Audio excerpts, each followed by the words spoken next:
Haryana border पर किसानों ने सड़क पर लगे पुलिस के बैरिकेड को तोड़ा और तकरीबन 2 बजे किसानों की दिल्ली कूच। तो इन सारे मुद्दों को लेकर के, किसानों के मुद्दों को लेकर के, जो जिस तरीके से किसान आंदोलित है, उत्तर प्रदेश का किसान परेशान हो रहा है, धरने प्रदर्शन पे बैठा हुआ है, हर जगह लगातार उसको विरोध कर रहा है, सरकार उसको दबा रही है, कुचल रही है। सब किसान ये कह रहा है कि साहब हमें हमारा दाम दे दीजिए, एमएसपी दे दीजिए, धान का 1865 दे दीजिए, बाजरे का दे दीजिए जो अनाउंस्ड है, वो भी नहीं मिल पा रहा है उसको। जाड़े के मौसम में, ठंड में उसके ऊपर लाठीचार्ज हो रहा है, उसके ऊपर पानी फेंका जा रहा है, उसको अन्याय और अत्याचार हो रहा है। इतनी पुलिस लगा रखी है, ऐसा लग रहा है जैसे कि कोई टेररिस्ट आ रहा है यहाँ।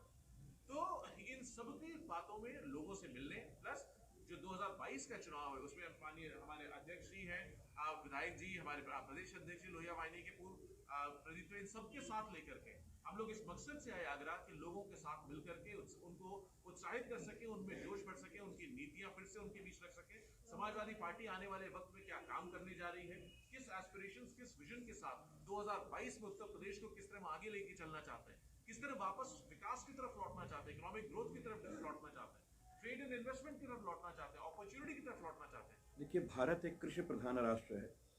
बावजूद इसके मोदी सरकार ने किसान बिल, इसेंशियल कमोडिटीज़ एक्ट और श्रम कानूनों में जो संशोधन किया है या बिल लेकर के ये आए हैं, वो किसानों की ताकत, वो मज़दूरों की ताकत और आम देशवासियों की ताकत को निकाल करके चंद अमीरों के हाथ सौंपने की कोशिश की है।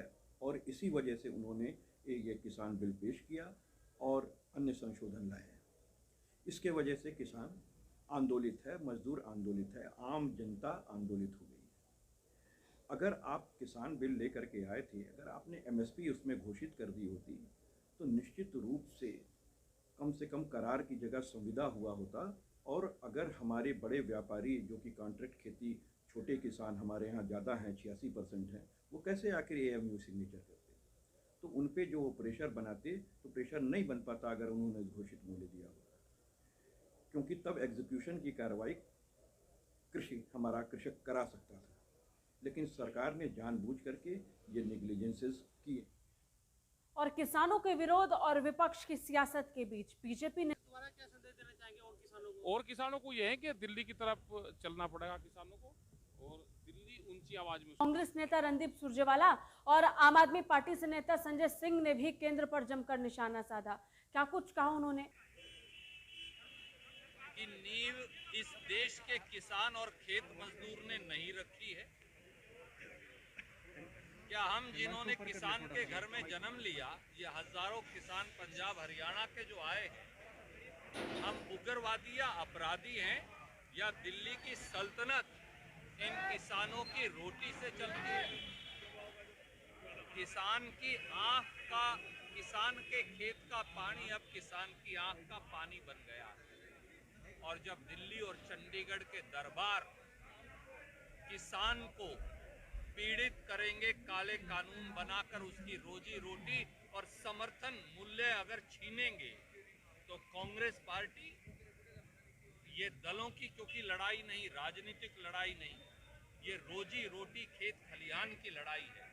हम सब, सारे राजनीतिक दल, भारतीय राष्ट्रीय कांग्रेस सहित इस लड़ाई में इस देश के किसान के साथ खड़े हैं, और जो कुर्बानी देनी पड़ेगी अपने भाइयों के साथ खड़े होकर देंगे, कंधे से कंधा मिलाकर। हरियाणा पंजाब के बॉर्डर से, दिल्ली हरियाणा के बॉर्डर से, सोनीपत से, अलग अलग जगहों से तमाम विचलित करने वाली तस्वीरें सामने आ रही हैं, जिसमें किसानों को जानवरों की तरह पीटा जा रहा है, उनके ऊपर आंसू गैस के गोलों का इस्तेमाल किया जा रहा है, उनके सामने बैरिकेड लगा के उनको लाठियों से पीट पीट कर भगाया जा रहा है।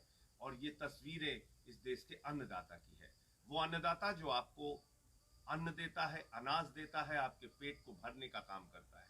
तो प्रधानमंत्री जी, क्या इसी दिन के लिए इस देश के अन्नदाता ने आपको खिला पिलाकर देश का प्रधानमंत्री वोट देकर बनाया कि आप उनके ऊपर लाठियां बरसाएं, आप उनके ऊपर आंसू गैस का गोला इस्तेमाल करें और आप उनके साथ जानवरों जैसा व्यवहार करें? आज दिल्ली की पुलिस ने दिल्ली के मुख्यमंत्री से 9 स्टेडियम मांगे हैं, जिसमें जेल बनाकर किसानों को रखा जाएगा। ये बड़ी अजीब बात है। जो किसान देश को अन्न देता है, जो किसान प्रधानमंत्री से लेकर आम आदमी का पेट भरता है, आज उसको जेल